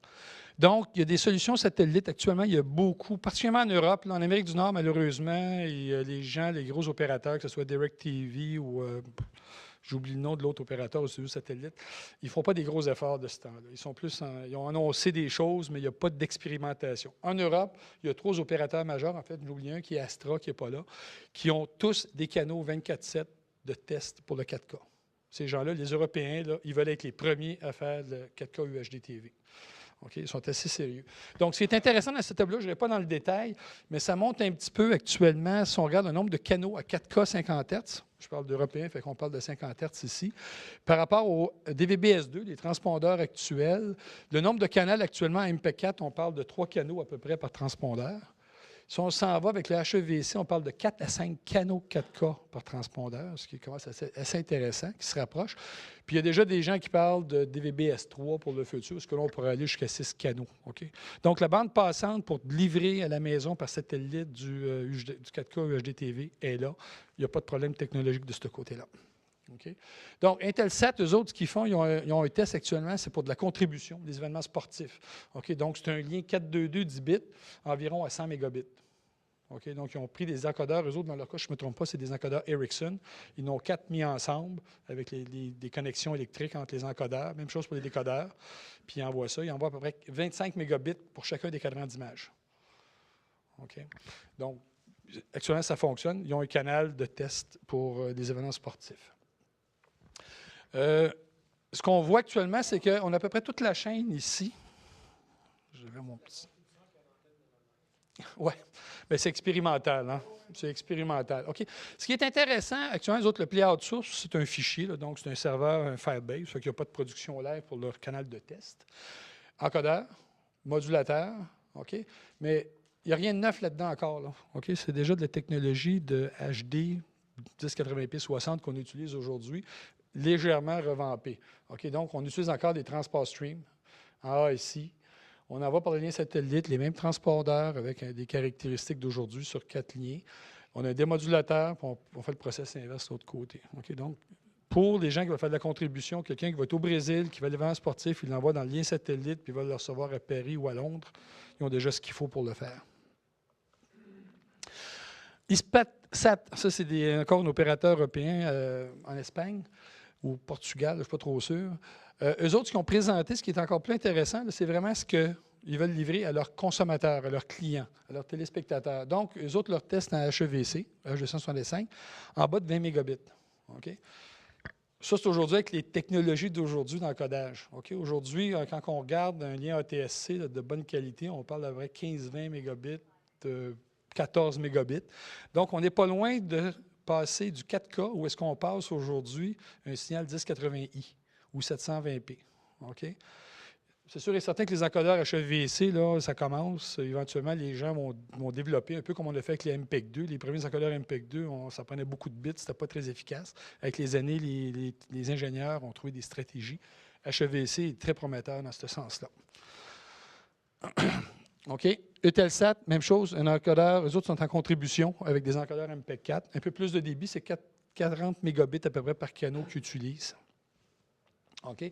Les gens de Sky avec SES, il y avait une démo, puis ceux qui ont une antenne assez grosse, c'est ça à Montréal. Je ne sais pas si 19 degrés, on ne peut pas le pogner ici à Montréal, je pense. Hein? Il serait quasiment comme... Il paraît qu'à Atlanta, ils ramassent celui-là. En tout cas. Toutefois, les autres, leur test, c'est d'envoyer, puis on a les coordonnées du satellite, ceux qui veulent l'expérimenter. Ou est-ce que les autres ont un canal de démo aussi en HEVC, 24h7, avec un démo reel de plusieurs producteurs européens en 4K. Okay? Ces gens-là, ils sont sérieux, très sérieux même. Terrestriel, OK. Le satellite, c'est cool. Dans certains pays du monde, il y a encore de la livraison hertzienne qui se fait. Oups, comme ça. OK? Donc, en Espagne, puis ça, ce n'est pas une liste exhaustive. Là, cette liste-là, je ne l'ai pas mis à jour dernièrement. C'était date à peu près du mois de juin. Il y a peut-être encore un paquet d'autres expériences qui se sont faites. Je n'ai pas tracké cette information-là. Donc, en Espagne, en DVB T2, OK? Il y a eu des tests qui ont été faits. C'est des bandes, des canaux 8 MHz. C'est ça en Amérique du Nord, c'est des canaux 6 MHz. Les autres peuvent aller. Les autres, on était à 19,4. Les autres vont jusqu'à peu près 27, 28 par canot. Puis en DVB T2, peuvent aller jusqu'à 36 MHz. Donc, ça permet de passer le 20 mégabits de débit dans le T2. OK? En Corée, les autres ont fait une démo jusqu'à 35 mégabits HEVC. Il semblait être la qualité d'image. Je n'ai pas vu le démo, c'était au CES cette année. La qualité d'image était pas mal extraordinaire à 35 mégabits. Encore là, sur un lien DVB-T2. Et aux États-Unis, dans la région de Baltimore, il y a des tests actuellement en DVB-T2. Dans leur cas, eux autres, ce n'est pas tellement pour tester le 4K, c'est pour tester surtout la technologie DVB-T2. Ben, c'est les États-Unis comme le Canada, on a choisi l'ATSC pour toutes sortes de raisons. Mais il y a des tests aux États-Unis. Je pense qu'il y a des gens qui ont des remords de conscience. On commence à tester de quoi de neuf. Mais ça permettrait de pouvoir éventuellement faire une migration du côté du 4K aux États-Unis. Puis on parle déjà d'ATSC 3.0 pour amener le 4K. Ça pourrait ici nous affecter sérieusement parce que ce qu'ils font nos voisins, bien, c'est à peu près ce qu'on fait nous autres aussi. Au niveau des câbleaux, aux États-Unis, il y a un peu d'expérimentation. Au Canada, je n'ai pas eu de nouvelles encore. Je ne sais pas si il y a des gens de Vidéotron qui regardent ça actuellement. Mais aux États-Unis, actuellement, il y a Comcast qui ont fait des tests. Eux autres, ils ont passé dans leur système de câble, en DOCSIS, avec un débit de 50 mégabits. Donc, dans leur système de câble, avec leur QAM sur des canaux 6 MB. Donc, c'est intéressant. Les gens de Comcast regardent ça. C'est à peu près le seul aux États-Unis, ce que je cherche pour l'instant, qui regarde sérieusement d'expérimenter la livraison à la maison. Ceci étant dit, il y a DirecTV, par contre, ils n'expérimentent pas aujourd'hui, mais ils ont annoncé, eux autres, que pour le 2015, ils vont avoir un service de film 4K par lien satellite en 2015. Donc, on parle d'environ 18 mois d'ici. Donc, même s'ils n'ont pas ils n'expérimentent pas avec des équipements physiques, ils ont déjà un plan de match qui a été annoncé. OK. OTT. Ça, c'est intéressant parce que OTT, ces gars-là n'ont pas besoin d'autant de standards que toutes les autres. OTT, c'est over the top, c'est les services Internet de livraison sur Smart TV, PC, téléphone et autres. Puis le téléphone 4K, c'est pas ça que je veux dire. Donc, ça, c'est assez intéressant. Il y a déjà les gens de Sony en partenariat avec IIO qui, eux autres, livrent sur leur téléviseur 4K actuellement déjà des films en utilisant du H264. Mais c'est du 24p, des films, fait que c'est pas la fin du monde. Puis ils livrent ça par un service IP. C'est un service de download. Tu appelles le vendredi soir, tu fais ta commande le vendredi que tu veux regarder Spider-Man 3 samedi soir, puis le download va commencer. Un peu ce que les gens font sur les PlayStation. Mais c'est pas si farfelu que ça. Pour les early adopters, le gars qui vient d'acheter sa TV Sony 84 pouces, de pouvoir regarder un film puis de le commander le vendredi soir, c'est peut-être bien correct. Le service s'est annoncé pour Q3, puis effectivement, on a lancé ça, je pense, la semaine passée, il y a 2 semaines. Aux États-Unis, le service est offert actuellement, puis ça fonctionne. J'ai peu de détails, vraiment pas de détails. La question est de savoir c'est quoi le bitrate utilisé, zéro détail pour l'instant. Ce que j'ai cru comprendre dans une interview avec un des upper management de Sony, c'est qu'il parle d'environ 50 gigs pour un film. Fait qu'on peut faire les maths, c'est à peu près comme l'équivalent d'un Blu-ray finalement, loadé au bouchon. Peut-être prendre 10-12 heures à downloader peut-être, quelque chose dans le genre. Anyways, c'est les early adopters, c'est du monde que le bandwidth, c'est pas un problème. C'est ça. Peut-être 2. Mais ceci étant dit, c'est intéressant parce que ces gens-là commencent là. Les gars de satellite, ils parlent de lancer des services dans 1 an et demi d'ici. Donc, c'est des gens qui ont peut-être une opportunité. Ils ne sont pas dépendants des mêmes standards. Ça peut aller assez vite de ce côté-là. Les PlayStation, PlayStation 3 ou 4 est déjà prête pour le 4K. Il y a Red Digital avec un autre opérateur qui faut fournir le service. Eux autres, ils ont un player qui s'appelle un Red Ray. C'est un player qu'on peut acheter qui n'est pas très cher, qui vaut 1800 $. Que j'en ai un en commande au bureau que je vais aimer ça avoir ici, faire une présentation 4K. Malheureusement, il est encore en Californie, à quelque part. Mais ça, c'est intéressant. C'est environ 1800 $. C'est pour les cinémas et les gens qui font du cinéma indépendant. Il y a beaucoup de gens qui produisent avec des caméras RED du 4K depuis déjà plusieurs années.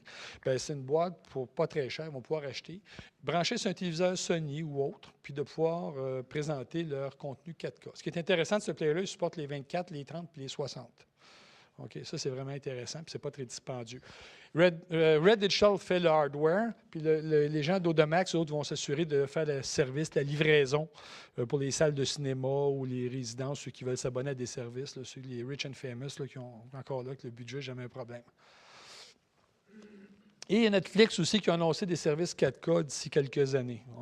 Eux autres, ça peut aller assez vite. Encore là, Hollywood, il y a déjà une librairie assez importante à Hollywood, un inventaire de films 4K. Donc, ces gens-là, ils pourraient commencer à livrer assez rapidement aussi s'ils décident de mettre le switch on sur ce service-là. OK. Je vais parler rapidement du Japon, parce que le Japon, eux autres, ils sont vraiment, vraiment, vraiment en 4K, pour ne pas dire en 8K. Donc, ces gens-là ont déjà produit les Jeux olympiques de Londres l'été dernier. OK? Où est-ce qu'ils étaient à Londres, ils broadcastaient. En fait, ils ont fait ça en 4K et en 8K. Ils broadcastaient en 8K dans 3 villes au monde. Il y avait Washington, Londres, puis Tokyo. OK? Donc, il y avait des unités de production. Il y avait la cérémonie d'ouverture, fermeture, puis il y avait un ou deux autres sports prime là, qui étaient présentés. OK? Ça, les autres, ils prennent ça très sérieusement. Eux autres, le 4K pour eux autres, là, c'est au milieu de 2014 qu'ils veulent commencer à faire des essais de transmission permanente chez eux en terrestriel. OK? 8K, commencer les expériences en broadcast en 2016. OK? On ne parle pas dans 20 ans d'ici, on parle d'environ 3 ans. OK? Ça s'en vient très vite. Puis d'être en 8K broadcast en 2018. En partant, c'était 2020. Bien soit qu'ils ont les Olympiques en 2020, il faut que ça marche avant les Olympiques. OK? Fait que c'est en 2018. On parle d'environ 4 ans broadcastant en 4K. Pas en 4K, mais en 8K. OK? Donc, ça va aller assez rapidement. Actuellement, les équipements, c'est les gens d'NHK, c'est un laboratoire là-bas. Eux autres, je suppose qu'ils prennent de leur argent, là, mais ils ont des caméras, des VTR, des displays, ils ont tout ce qu'il faut. Okay? Le gouvernement japonais met beaucoup d'argent dans ces opérations-là actuellement.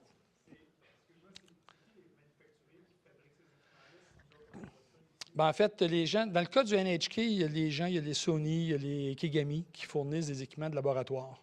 Il y a des gros manufacturiers qui travaillent beaucoup avec NHK, c'est Astro au Japon, qui eux autres fournissent les recorders, les encodeurs, puis un paquet de glue. Okay? Mais c'est vraiment, c'est un peu comme il y a 20 ans ou 30 ans, ce que Radio-Canada était avec EHQ. C'était comme des laboratoires où c'est les manufacturiers avec des nouveaux équipements, puis c'était les test bench pour les premières années. Okay? Puis c'est vraiment sérieux. NHK, c'est une réputation assez internationale comme laboratoire pour expérimenter. Ça, c'est les mêmes personnes qui, dans les années 81-82, faisaient déjà des démos de HD. Puis qu'en 85-87, il avait commencé à avoir des services satellites analogiques HD, alors que nous autres, on a commencé à avoir ça ici en 2006, là, comme 15-20 ans plus tard. Okay? Avec leurs démos 8K et 4K. Oui, oui, oui. En fait, ça, c'est un bon point ici. La caméra qui était NAB avait à peu près 72 coax en arrière parce qu'il réussissait à faire du 8K 120 Hz avec des liens 1.5 gig. C'était comme un bundle de câbles. À IBC, ils ont présenté un prototype de caméscope 8K. Okay? Je ne sais pas qui était le manufacturier en arrière, mais un prototype de caméra 8K caméscope à l'épaule. Okay? Donc, ces gens-là, ils ont des ressources pour faire avancer la science sérieusement. Ouais. OK. Fait que là, on est parti, on est en production. OK? On a nos liens satellites, le câble et le terrestre, il y a de l'expérimentation. Ces gens-là mettent tous les petits building blocks en place pour livrer aux consommateurs. Le prochain lien, une fois rendu dans la maison du consommateur, ça prend des boîtes. OK? Les gens de chez Broadcom, pour les nommer, c'est un des plus gros fabricants de chipsets qui sont utilisés dans les set-top box. Scientific Atlanta, entre autres, ou Pace, ou ces manufacturiers-là, utilisent ces semi-conducteurs-là. C'est vraiment le cœur de la boîte qu'on a de réception à la maison. Okay. Ces gens-là ont annoncé qu'il y aurait des chips à quelque part pour 2013 et qu'ils commenceraient à livrer à leurs clients, eux autres, en 2014, les premières itérations de chips. Okay?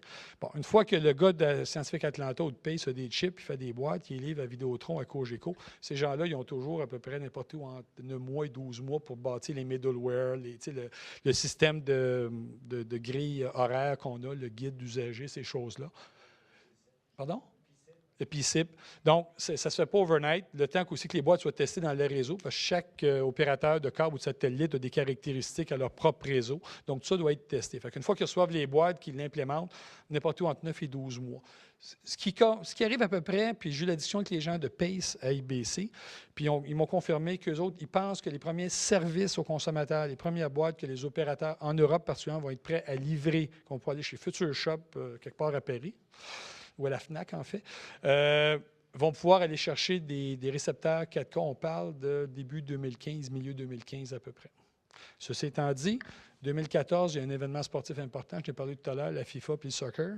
Il va y avoir une série assez importante de démonstrations technologiques que ces gens-là vont offrir dans différents forums, différents endroits, de pouvoir recevoir les filles du Brésil et de les rendre disponibles, soit dans des auditoriums ou des démos dans leurs bureaux, des soirées ou quoi que ce soit. Mais il va y avoir beaucoup, beaucoup de présentations privées au public de ces technologies pour préparer le public à aller dépenser leur argent. Mais oui. Donc, ça nous amène à peu près au milieu de 2014 où c'est que nos gens de boîte vont avoir leur... OK. Donc, à IBC, ce qui est intéressant, comme je disais tout à l'heure, à IBC, il y avait déjà, j'ai juste mis des photos comme ça pour illustrer un petit peu le fait qu'il y a plusieurs manufacturiers, puis il y a Pace qui n'est pas là parce que le gars, il m'a mis la main devant la lentille, puis il ne voulait pas que je prenne de photos de son setup. Mais il y a déjà plusieurs manufacturiers qui avaient des démos live basés sur les premières générations de chips de Broadcom. Puis là, je parle de Broadcom, il y a aussi Sigma, puis il y a 2-3 autres vendeurs de ces chips-là qui ont commencé à livrer aussi. Donc, il y avait des démos de feed live à partir des liens satellites de démonstration. OK? Donc, c'est plus de la magie noire, là, ça s'en vient. Encore là, tous les chaînons pour faire notre livraison à la maison là, se mettent en place. Je parle des consumer displays, les téléviseurs. OK? Là, ça arrive vraiment à la fin de la présentation. Pas pire. Donc, j'ai oublié Sony, je suis désolé. Il y en a, de ce temps-là, les télévisions 4K, là, il y en a au jour, à tous les jours, il y a un vendeur à quelque part sur la planète qui annonce sa nouvelle TV 4K, plus grosse, plus petite, OLED, pas d'OLED, LCD. Ça avance très rapidement. Okay? L'idée, ce n'est pas d'énumérer tous ceux qui en ont, c'est juste pour vous dire que pour les consommateurs, la technologie est là aujourd'hui. Okay? Tellement proche que c'est sur Future Shop, là, il y a déjà tout ça disponible. Okay? Ça rank de 25 000 $. Là, je ne dirais pas le vendeur, aller jusqu'à 5 000 en bas, 4 500. OK? Pour des télévisions de 60 pouces, 50 pouces. OK? Donc, pour le consommateur, c'est déjà disponible. Comme je disais tout à l'heure, c'est tout pour du 24p, puis il va y avoir des plans de mise à niveau pour aller au 60p sur ce téléviseur-là. Dernière slide, je pense. Non, il en reste un autre après. OK. Ici, c'est juste pour illustrer un petit peu. C'est des gens de Future Source, c'est des gens ceux qui regardent un petit peu la température puis leur boule de cristal, puis essayent de voir un petit peu les tendances.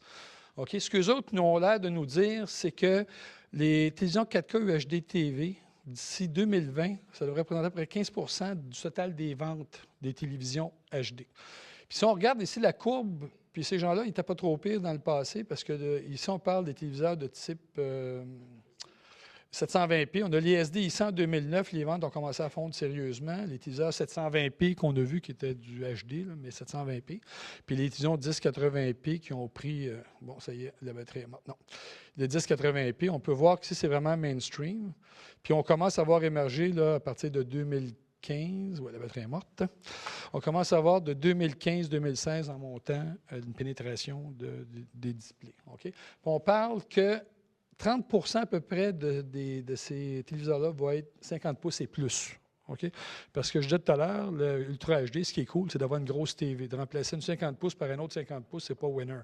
C'est de remplacer une 50 pouces par une 84 pouces. Ça, c'est cool. J'aurais voulu que ma douce vienne ici à soir pour se faire convaincre, mais elle a dit non. Donc, ça, c'est intéressant. On parle de l'an 2020. Ce n'est pas une transition qui va se faire overnight. Ça va prendre un certain temps avec que la transition se fasse. Ça risque d'être une transition un petit peu plus lente que celle de la transition HD qu'on a eue. Parce que la transition HD était drivée, par de la réglementation. Les Américains voulaient passer au DTV, qui n'était pas nécessairement du HD, mais qui était de la télévision numérique. Donc, ça a mis de la pression pour que l'industrie avance dans cette direction-là. Les CRT ont disparu. Donc, les gens n'avaient plus le choix. Tu ne peux pas acheter de télévision de CRT, standard def, SD. C'était d'acheter du HD. Fait qu'il y a eu 2-3 éléments qui se sont mis, les as se sont alignés pour que le HD pénètre à une certaine vitesse. Ça a été long malgré tout. Oui, une question? Oui, tu n'as pas parlé ce soir du tout du 3D là-dedans. Ah ben non, maudite affaire. Le 3D, là, je fais attention parce que j'ai été témoin ici. Moi, j'ai une télévision 3D chez nous puis j'aime beaucoup ça. OK? Le problème du 3D par rapport au 4K, le 4K devrait avoir un pas mal bon succès parce que c'est une migration assez naturelle. Okay? Tu n'as pas besoin de lunettes. Okay?